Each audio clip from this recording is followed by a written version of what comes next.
है कि सबसे पहले तो संतों की संगत करनी चाहिए, फिर भगवान की कथा प्रसंगों में प्रेम होना चाहिए हमें, तीसरा फिर अपने गुरु की सेवा करनी चाहिए, चौथा छल कपट त्याग कर भगवान का गुणगान करना चाहिए, पांचवा दृढ़ विश्वास के साथ मंत्र जाप करना चाहिए। जैसे हम लोग हरे कृष्ण कृष्ण कृष्ण हरे हरे, हरे राम राम राम हरे हरे इस मंत्र का जप करते हैं, तो हमें इस मंत्र पे पूर्ण विश्वास होना चाहिए कि हमारा इससे सारे समाधान होंगे इससे, और हमारा जन्म मृत्यु से बंधन से मुक्ति भी होंगे हम इससे। इस पर पूर्ण विश्वास होना चाहिए, इस पर संदेह नहीं करना है, ये अपने में पूर्ण सक्षम है। इंद्रियों को बस में रखना चाहिए, काम की अधिकता से विरक्ति, धर्म के मार्ग पर चलना चाहिए। देखो इसमें एक विशेष बात बताइए, काम की अधिकता से विरक्ति। सब लोग ये कह देते हैं कि भाई मेरे पास टाइम ही नहीं है, मेरे पास ये काम है वो काम है। तो ये जो काम ज़्यादा काम करते रहते हैं ना, भगवान का जो चिंतन का समय है या भगवान की भक्ति का जो समय है, उसको भी वो अपने काम में लगा देते हैं। तो ये महापाप है। हर समय काम ही करते रहो ना, माया के चक्कर में काम ही करते रहो, काम ही कमाते रहो, तो ये महापाप है। भगवान को समय देना चाहिए। देखो सुबह जो संतों ने जो है जो समय को काल चक्र में बांटा है, तो उसमें भी सबसे पहले ब्रह्म मुहूर्त आता है। तो ब्रह्म मुहूर्त किस काम के लिए है? ब्रह्म मुहूर्त सिर्फ और सिर्फ भगवान की भक्ति के लिए दिया गया है। तो काल चक्र में भी भगवान के लिए समय निर्धारित किया गया है। तो हमें जो है भगवान की भक्ति अवश्य करनी चाहिए। सारे संसार को एक समान देखना चाहिए। पड़ोसी का बेटा तो लग रहा है बुरा, अपना लग रहा है बहुत अच्छा, तो ये जो है भक्ति का गुण नहीं है। जैसा पड़ोसी का बेटा लग रहा है वैसे ही अपना लगना चाहिए, और वैसे ही पूरे गांव के बच्चे लगने चाहिए। हमारे लिए सब एक जैसे दिखने चाहिए, तो आप जो है भक्ति के लक्षण में हो।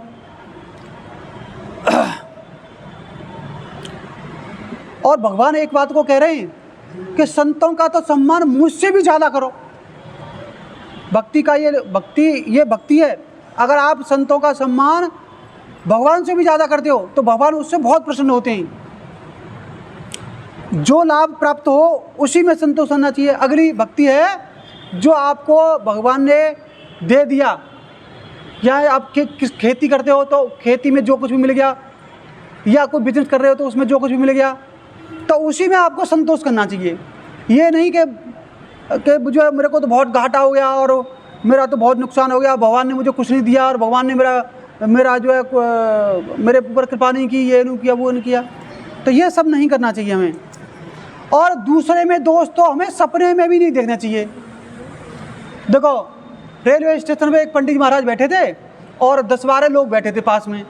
तो पंडित जी महाराज जो है पुलिस वालों की प्रशंसा बढ़ाई कर रहे थे कि पुलिस वाले देखो इतने अच्छे हैं कि मैं वहाँ पे गया तो उन्होंने मेरी कथा सुनी, प्रसाद बंटवाया और बहुत सारी वो उनकी प्रशंसा कर रहे थे। लेकिन जो उनके पास में जो 8-10 लोग बैठे थे वो निंदा कर रहे थे उनकी, पुलिस वालों की। अरे पुलिस वाले जो है गरीबों को बहुत सताते हैं, उनको मारते हैं और जो है दूसरों का पैसा खाते हैं, उनकी औलादें जो है अपंग हो जाती हैं और उनका बहुत बुरा होता है, ऐसे करके बात कर रहे थे। तो फिर मैंने वहाँ पे एक बात कही कि मैंने कहा देखो आप जो कह रहे हो वो भी सही कह रहे हैं और पंडित जी महाराज कह रहे हैं वो भी सही कह रहे हैं, लेकिन अंतर इस बात का है कि पंडित जी महाराज का स्वभाव नहीं है किसी के अंदर दोष देखने का, तो वो तो पुलिस वालों में भी अच्छा ही देख रहे हैं। तो हमें वही स्वभाव अपना जो बना के रखना चाहिए कि कोई कितना ही बुरा क्या ना हो, लेकिन उसके अंदर अच्छाई भी है बुराई भी है। लेकिन आपका दृष्टिकोण कैसा है वो आप पर निर्भर करता है कि आप अच्छाई दिख रहे हो कि बुराई दिख रहे हो। तो हमें केवल अच्छाई दिख रही है, बुराई नहीं देखनी किसी की। अगर आप अच्छाई देखते हो तो आपके अंदर एक भक्ति और एक्स्ट्रा है। अच्छा, अगली है सरल स्वभाव। स्वभाव आपका जो है सरल होना चाहिए। भगवान सरल स्वभाव वालों को बहुत प्रेम करते हैं। सरल स्वभाव में देखो, अब कहीं पे लाइन लग रही है, जैसे अब यहीं पे लाइन लगा दी जाए प्रसाद के लिए, तो उसमें गरीब लोग भी खड़े होंगे, अमीर लोग भी हो सकता है कि तो हो जाए। लेकिन कुछ लोग उसमें से ये देखेंगे कि भाई यार इस लाइन में लग के थोड़ा ना लगेंगे प्रसाद, हम यार हमारी प्रतिष्ठा जो है ख़राब हो जाएगी, हम लाइन लगेंगे। तो ये स्वभाव जो है जटिल स्वभाव में आता है। सरल स्वभाव तो वो उसे कहते हैं कि जहाँ सब लग जाए वहीं पे हम लग जाएं। हम कोई भगवान के, अगर हमारे पास पैसा ज़्यादा है तो भगवान के लिए हम कोई स्पेशल थोड़ी ना हुए। भगवान के लिए तो स्पेशल वो है जिनमें भक्ति, 9 प्रकार की भक्ति है। हाँ, तो अब ये स्वभाव जो है आपका सरल होना चाहिए। जहाँ कहीं भगवान की सेवा की कह दी जाए कि साहब आपको यहाँ पे भक्तों को पानी पिलाना है तो आप पानी पिलाने ले जाओ, चाहे कितनी करोड़पति क्यों न हो। तो सरल स्वभाव उसे कहते हैं। तो आपको अपना स्वभाव भी सरल रखना चाहिए। तो सरल स्वभाव रखोगे तो ये एक प्रकार की भक्ति आपके अंदर डेवलप हो जाएगी। छल कपट त्यागना। देखो छल कपट किसे कहते हैं? धोखे से या जानबूझ के किसी को गुमराह करके उससे पैसे ठग लो या उससे कोई चीज़ हड़प लो, है, तो ये छल कपट कहते हैं। ये छल कपट हमारे अंदर नहीं होना चाहिए। अगर आपके अंदर छल कपट नहीं है तो एक प्रकार की भक्ति आपके अंदर डेवलप हो चुकी है। तो और देखो, किसी अवस्था में हमको हर्षित या दुखी नहीं होना चाहिए। अच्छा हो गया तो 9 बात बोल लें, खुशी का ठहाका नहीं ठहर रहा है, और बुरा हो गया तो भैया रो रहे हैं, चिल्ला रहे हैं। तो ये सब जो है भौतिक जगत के उतार चढ़ाव हैं। कभी अच्छा होता है तो कभी बुरा होता है, लेकिन इससे हमें विचलित नहीं होना चाहिए, क्योंकि हम आत्मा हैं और आत्मा भगवान हमारे परमात्मा भगवान आत्मा के पिता परमात्मा है। तो हमें अपने आप को आत्मा समझ करके जीवन जीना चाहिए। ये दुनियादारी में क्या हो गया क्या नहीं हुआ ये सब होता रहेगा, होता हुआ आया होता रहेगा। तो ये उतार चढ़ाव तो चलते रहेंगे, इससे हमें विचलित नहीं होना है, क्योंकि हम आत्मा हैं और हमें हमारा संबंध भगवान से, हम भगवान के पुत्र हैं, हमें भगवान के पास जाना है। और उसमें अगर कोई बाधा है, उसमें कोई रुकावट है तो उससे हमें दुखी होना चाहिए। अगर किसी दिन हमारी आरती नहीं हो पाई है तो हमें दुखी होना चाहिए, तो ये जायज़ है आपका है। किसी दिन हमारी माला जप नहीं हुआ है तो हमें दुखी होना चाहिए। हमें भगवत प्राप्ति में जो कोई हमसे कमी होती है तो उससे तो दुखी होना चाहिए। लेकिन दुनियादारी में, भौतिक जगत में कुछ हो रहा है उससे अगर आप दुखी हो रहे हो तो ये मानिए आप माया की गिरफ्त में हैं। माया ने आपको जकड़ रखा है, माया ने आपको घेर रखा है। अच्छा, अगली है हमेशा भगवान पर भरोसा रखना चाहिए। आज आपके साथ बुरा हो गया है तो आप भगवान पर भरोसा रखना चाहिए। अगले दिन जब आपका चक्कर घूमेगा तो अच्छे दिन भी आएंगे, तो अच्छा भी होगा। तो हमें भगवान पर भरोसा रखना चाहिए। जो भगवान पर भरोसा रखते हैं वो भगवान के लिए प्रिय होते हैं। तो इसमें अंतिम लाइन में ये भगवान ने बताया भी है कि मैंने जितनी जो बात बताई उनमें से अगर एक भी किसी के अंदर है तो भगवान को वो अति प्रिय होता है। सोए अतिशय प्रिय भामिनी मोरे, वो मेरे लिए अति प्रिय है। अच्छा देखो, अब जिसके अंदर ये भक्ति के लक्षण आ जाते हैं उसकी स्थिति कैसी हो जाती है। जिसके अंदर भक्ति जो है चरम सीमा की हो जाती है तो उसके अंदर क्या फील है, वो कैसा व्यवहार करता है वो बताता हूँ आपको तुम्हें।